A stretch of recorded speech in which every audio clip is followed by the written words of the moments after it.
প্রিয় শিক্ষার্থীবৃন্দ, আমি এইচএসসি রসায়ন দ্বিতীয় পত্রের প্রথম অধ্যায় পরিবেশ রসায়ন ক্লাস শুরু করছি। তোমরা পরিবেশ রসায়নে ধারাবাহিকভাবে ফ্রিতে ক্লাস তোমরা পাবে।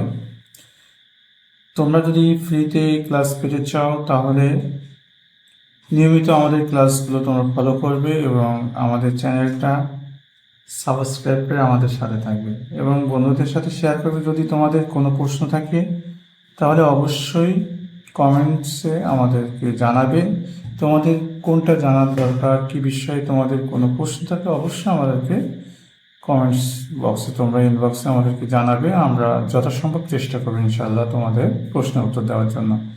আর আমাদের ক্লাসগুলো কেমন হচ্ছে কি না হচ্ছে তোমাদের মতামতের অপেক্ষায় আমরা রইলাম। তোমরা অবশ্যই তোমাদের মতামত এখানে প্রদান করবে। আমাদের ক্লাসটা যদি তোমাদের উপকৃত হয় সেটাও বলবে, যদি কোনো ক্লাস অসম্পূর্ণ মনে হয় সেটাও তোমরা বলবে। আমরা যথাসম্ভব চেষ্টা করব তোমাদের ক্লাসে যে পূর্ণতা যেন আমি সেটা তোমাদের ইনশাআল্লাহ দিতে পারি। তাহলে আমরা প্রথমে শুরু করি। পরিবেশ রসায়নে প্রথমে আমাদের আসে বয়েলের সূত্র। বয়েলের সূত্র দেখো, বয়েলের সূত্র এখানে প্রথম কথা হলো আমরা ভি সমানুপাতিক অনুপাত পি। এখানে কি স্থির থাকে? Temperature constant. স্থির তাপমাত্রায় গ্যাসের আয়তন চাপের ব্যস্তানুপাতিক। এখন দেখো,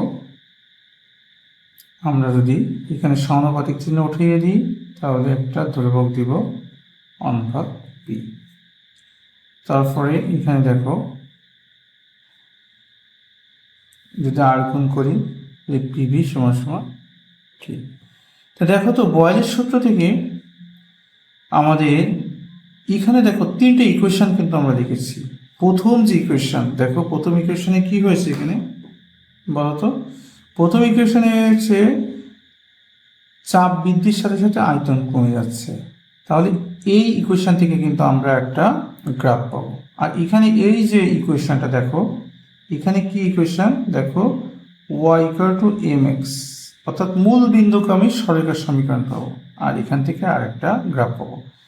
এইখানে বয়েলের সূত্র থেকে আমরা তিন ধরনের গ্রাফ পাবো। তাহলে প্রথম ইকুয়েশন থেকে কোন গ্রাফটা পাবো? দেখো, প্রথম ইকুয়েশন থেকে আমরা যে গ্রাফটা পাবো সেটা দেখো, y অক্ষে যদি আমরা ভি নিই এবং x অক্ষে যদি পি নিই তাহলে আমাদের গ্রাফটা হবে এই যে এরকম হলো। কেন এই গ্রাফটা এইভাবে হলো?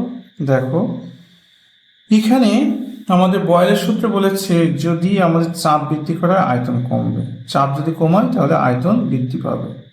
তাহলে এই জায়গায় যখন আমাদের চাপ যখন এই পর্যায়ে দেখো, তখন আয়তন দেখো, এখানে আমার আয়তন হলো এখানে, চাপ যখন এখানে, যখন আমি চাপ বৃদ্ধি করে এই পর্যায়ে আনছি দেখো, তখন কি হচ্ছে? আয়তন আমার এখানে চলে আসলো। কি আয়তন তাহলে কি কমে গেল না? দেখো, চাপ যখন আমি বৃদ্ধি করেছি তখন আয়তন কমিয়ে গেছে। অর্থাৎ এই যে ইকুয়েশন থেকে আমি এই গ্রাফটা পাচ্ছি। এরপরে আমার দ্বিতীয় যে ইকুয়েশন থেকে আমরা একটা গ্রাফ পাবো। সেই গ্রাফটা কি? মূল বিন্দুগামী সরলরেখার সমীকরণ। এই ক্ষেত্রে আমরা যদি y অক্ষে আমরা ভি নিলাম এবং x অক্ষে 1/p নেব, তাহলে আমাদের যে ইকুয়েশনটা হবে সেই ইকুয়েশনটা হবে মূল বিন্দুগামী সরলরেখার সমীকরণ। এই একটা গ্রাফ পাবো আমরা। আর একটা গ্রাফ পাবো কি, যে এখানে তৃতীয় রেখা থেকে আমরা যে গ্রাফটা পাবো সেটা হলো, সে যে গ্রাফ পাবো সেটা পিভি বনাম এখানে এক্স অক্ষে পি দিব অথবা কি দেবো। দেখো, এখানে এক্স অক্ষে আমরা পি বা ভি যাই দিই না কেন, এখানে পিভি সবসময় কনস্ট্যান্ট থাকবে। অর্থাৎ দেখো, এখানে যে ইকুয়েশন কি, পিভি কনস্ট্যান্ট, তাহলে আমাদের যে গ্রাফটা পাবো এই যে গ্রাফটা। তাহলে আমাদের বয়েলের সূত্র থেকে আমরা দেখো আমরা কয়টা গ্রাফ পাইলাম এখানে, একটা দুটো তিনটা গ্রাফ পাইলাম।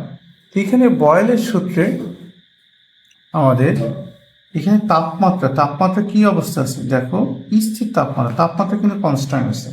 যদি তাপমাত্রা যদি কনস্ট্যান্ট থাকে বা স্থির থাকে, তাহলে বয়েলের সূত্র থেকে এই যে গ্রাফগুলো আমরা পাইলাম, এই গ্রাফগুলোকে আমরা একত্রে আমরা বলতে পারবো আইসো। মানে কি? আইসো মানে একই রকম, একই। আর টেম্পারেচার অর্থাৎ থাম। তাহলে এই জায়গায় বয়েলের সূত্র থেকে যে গ্রাফগুলো আমরা পাবো তাদেরকে একত্রে বলবো আমরা আইসোথার্ম। এখন বয়েলের সূত্র থেকে আমাদের দুটি বিষয় আমাদের লক্ষণীয় আসছে। একটা হচ্ছে যে আমাদের এখানে কিভাবে গণিত এখানে আসে। দ্বিতীয়টা বিষয় হলো আমাদের সিলিন্ডারে যখন আমি গ্যাস তরলীকরণ করি তখন কোন সূত্রকে আমরা অনুসরণ করি। এই দুটো বিষয় কিন্তু বয়েলের সূত্র আমাদের আছে, এই লক্ষণীয় বিষয়। তাহলে প্রথম লক্ষণীয় বিষয় কি লিখলাম, কি ধরনের গণিত আছে। 2 নম্বর হলো গ্যাস তরলীকরণ। এই দুটো বিষয়। তো দেখো এখানে আমাদের গণিতের যে বিষয়টা আছে, এই যে গণিতের বিষয়ে এখানে আমি কথা বলছি গণিতের বিষয়ে। তাহলে এইবার আমাদের যে গণিত, এখানে দুই ধরনের গণিত এখানে আসে। এই যে গ্রাফ থেকে এক ধরনের গণিত আসে। দেখো এখানে যদি এটা আমি যদি V1 দিই, এটা কিন্তু এই অবস্থায় এর চাপ দেবো কি P1, আর এখানে যদি V2 দিই এই অবস্থায় চাপ দেবো কি P2। তো দেখো এই জায়গায় আমাদের যে বয়েলের সূত্রের যে ইকুয়েশনটা, এখানে পিভি সমান কনস্ট্যান্ট যদি আমি দুটো গ্যাসের ক্ষেত্রে বিবেচনা করি, তাহলে আমরা এখানে কি লিখতে পারবো বলতো, P1 V1 সমান সমান P2 V2। এইটা কিন্তু আমরা লিখতে পারছি। তাহলে এই জায়গায় আমাদের এই গ্রাফে এই জায়গায় তোমাকে হঠাৎ করে এখানে একটা জিনিস হয়তো অ্যাবসেন্স করে দেবে। এখানে এই P1 এর মান না দিয়ে এখানে হয়তো হঠাৎ এখানে X দিয়ে দিল। এখন বলল যে এখানে V1 এর মান আছে, এই V1 এর মানটা দেওয়া থাকবে, V2 এর মান দেওয়া থাকবে, P2 এর মান দেওয়া থাকবে, এখানে X দিবে, বলবে X এর মান নির্ণয় করো। তখন আমরা কোন সূত্র, যে আমরা দেখবো যে চাপ এবং আয়তনের ভিতরে সম্পর্ক আছে কার সূত্র, বয়েলের সূত্র। তখন আমাদের তিনটে মান জানা আছে, তখন এই সূত্র থেকে আমরা ইজিলি ভাবে থাকবো V1 V2, অর্থাৎ এই যে V1 V2 এর মান দেওয়া আছে আর এদিকে আমাদের P2 এর মান দেওয়া আছে, আমরা তাহলে P1 এর মান ইজিলি ভাবে বের করতে পারবো। তাহলে এই সূত্র আমরা কেন ব্যবহার করব, আগে আমরা দেখেছি কিন্তু এই গ্রাফটা হচ্ছে বয়েলের সূত্র, কারণ এখানে P এবং V এর ভিতরে সম্পর্ক। এই এক ধরনের অঙ্ক আসে। আরেক ধরনের গণিত আসে আমার যে বিষয়টা, সেটা হলো এইভাবে ডেটা বা তথ্য দেওয়া থাকে। এখানে মনে করো যে P দেওয়া আছে, এখানে V দেওয়া আছে। মনে করো এখানে 1 অ্যাটমসফিয়ার পিতে দেওয়া আছে, মনে করো অ্যাটমসফিয়ারে, এটা অ্যাটমসফিয়ারে দেওয়া আছে, এটা দেওয়া আছে মনে করো লিটারে, 1 অ্যাটমসফিয়ার। তখন এটা মনে